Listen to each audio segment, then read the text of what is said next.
2021년 6월 16일 수요일 출애굽기 26장 15절로 37절 말씀. 너는 조각목으로 성막을 위하여 널판을 만들어 세우되 각 판은 장은 10규빗, 광은 1규빗 반으로 하고 각 판에 두 촉씩 내어 서로 연하게 하되 너는 성막 널판을 다 그와 같이 하라. 너는 성막을 위하여 널판을 만들되 남편을 위하여 널판 20를 만들고 20널판 아래 은받침 40을 만들지니 이 널판 아래에도 그 두 촉을 위하여 두 받침을 만들고 저 널판 아래에도 그 두 촉을 위하여 두 받침을 만들지며 성막 다른 편 곧 그 북편을 위하여도 널판 20로 하고 은받침 40을 이 널판 아래에도 두 받침 저 널판 아래에도 두 받침으로 하며 성막 뒤 곧 그 서편을 위하여는 널판 6을 만들고 성막 뒤 두 모퉁이 편을 위하여는 널판 2를 만들되 아래에서부터 위까지 각기 2겹 두께로 하여 윗꼬리에 이르게 하고 그 모퉁이 편을 다 그리하며 그 8널판에는 은받침이 16이니 이 판 아래에도 두 받침이요 저 판 아래에도 두 받침이니라. 너는 조각목으로 띠를 만들지니 성막 2편 널판을 위하여 5이며 성막 저편 널판을 위하여 5이요 성막 뒤 곧 서편 널판을 위하여 5이며 널판 가운데 있는 중간 띠는 이 끝에서 저 끝에 미치게 하고 그 널판들을 금으로 싸고 그 널판들의 띠를 꿰 금고리를 만들고 그 띠를 금으로 싸라.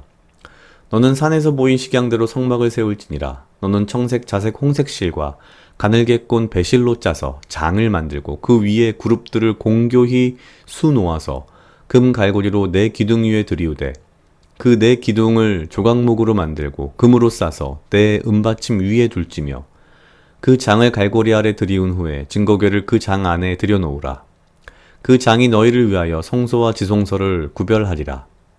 너는 지성소에 있는 증거궤 위에 속죄소를 두고 그 장 바깥 북편에 상을 놓고 남편에 등대를 놓아 상과 대하게 할지며 청색, 자색, 홍색 실과 가늘게 꼰 배실로 수놓아 짜서 성막문을 위하여 장을 만들고 그 문장을 위하여 기둥 5을 조각목으로 만들어 금으로 싸고 그 갈고리도 금으로 만들지며 또 그 기둥을 위하여 받침 5을 노수로 부어 만들지니라. 아멘. 오늘 출애굽기 26장 15절로 37절 말씀은 성소와 지성소를 만드는 방법에 대한 이야기입니다. 사실 앞에서 본 것과 마찬가지로 그냥 아무 생각 없이 읽다 보면 뭔가 굉장히 크고 웅장하며 화려할 것 같지만 가만 들여다보면은 의외로 굉장히 소박한 성소와 지성소입니다.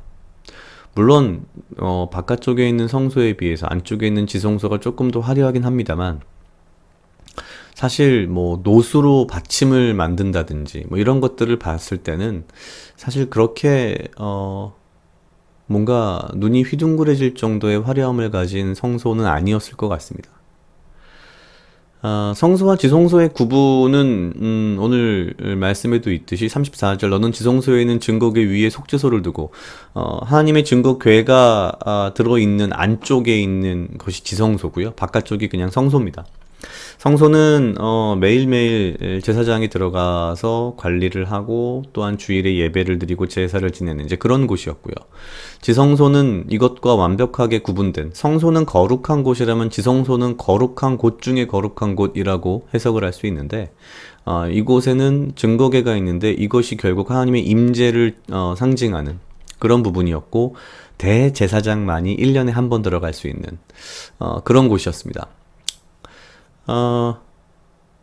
오늘 말씀을 통해서 역시 앞에서 본 것과 마찬가지로 성소의 외형을 봤을 때는 일반 백성들이 성소를 보면서 하나님의 임재를 바라봤을 텐데 사실 우리가 상상하는 것보다는 굉장히 소박하고 솔직히 말하면 초라한 모습이라는 거죠.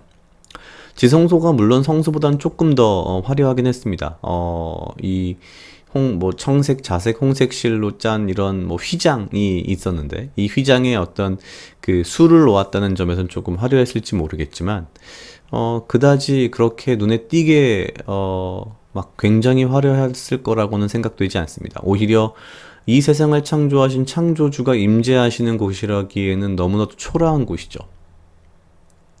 어떻게 이런 곳에 임재하실 수 있을까라고 볼 수 있을 정도의 초라함이 아닐까라는 생각이 듭니다.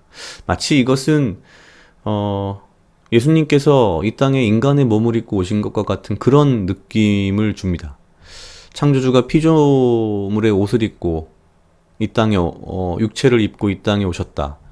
마찬가지로 그저 이런 나무 널빤지로 만든, 그리고 뭐 이렇게 술을 아름답게 놓았겠지만 휘장 정도로 둘러진, 어떻게 보면 굉장히 뭐랄까요, 뭐 조립식 건물 같은 느낌이었을 것 같은데, 이런 곳에 하나님께서 임재하신다는 것은 사실 말도 안 되는 상황인 거죠.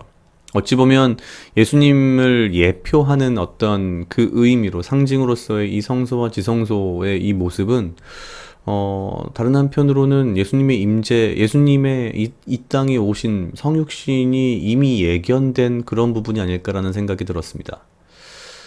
또한 마찬가지로 창조주가 피조물의 육체를 입고 이 땅에 오신 것처럼, 또한 이렇게 초라한 이 지성소에, 이 성막 안에 지성소에 임재하시는 하나님이라는 것을 감안했을 땐, 인간이 뭐 나 자신이 뭔가 추구하는, 내지는 욕심을 내는 어떤 삶의 모습이 너무 화려하지 않나? 그 자체가 내가 너무 부끄러운 것 아닌가? 라는 생각이 조금 들었습니다. 어찌 보면 그 자체가 나의 교만일 수도 있다라는 생각도 좀 들었고요.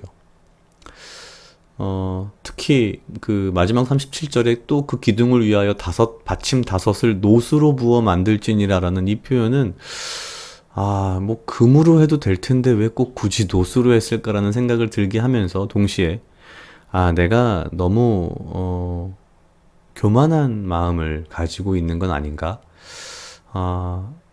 내가 뭔가 겸손해야 된다라고 생각은 하지만, 마음은 먹지만, 나도 모르게 내 스스로를 굉장히 높이고 뭔가 화려한 것을 추구하고, 뭔가 내가 더 대우를 받아야 될 것 같고, 내가 뭔가 더 잘난 무언가 특혜를 받아야 될 것 같은 그런 착각들을 하는 이 삶이, 오늘 말씀 중에 이렇게 등장하는 지성소의 모습을 상상해 보면 내가 뭔데 그런 생각을 하는가라는 그런 생각이 들었습니다.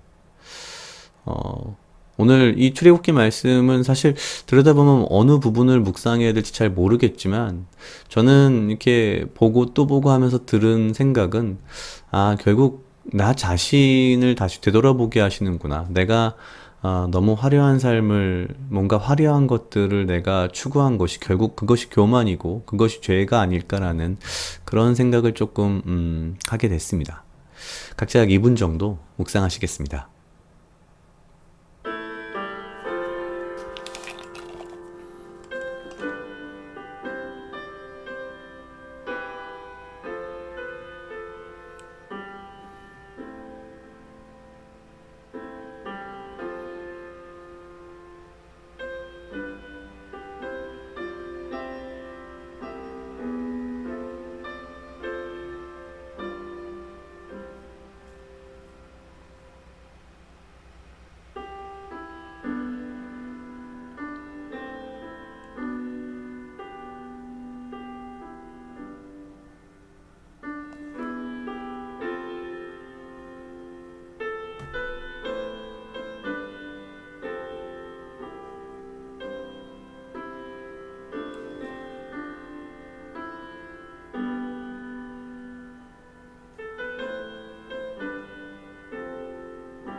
다 같이 기도하시겠습니다. 하나님 아버지 감사합니다. 주여, 이 하루도 나와 동행하여 주시옵소서. 주님, 나로 하여금 사랑하게 하시옵소서. 아버지여, 나를 해하려 하는 그 어떠한 무리들로부터 나를 지키고 보호하여 주시며, 내가 오직 주님 주시는 지혜와 명철로 이 하루를 살아가게 하시고, 나에게 필요한 건강과 육체적 강건함을 허락하여 주시옵소서.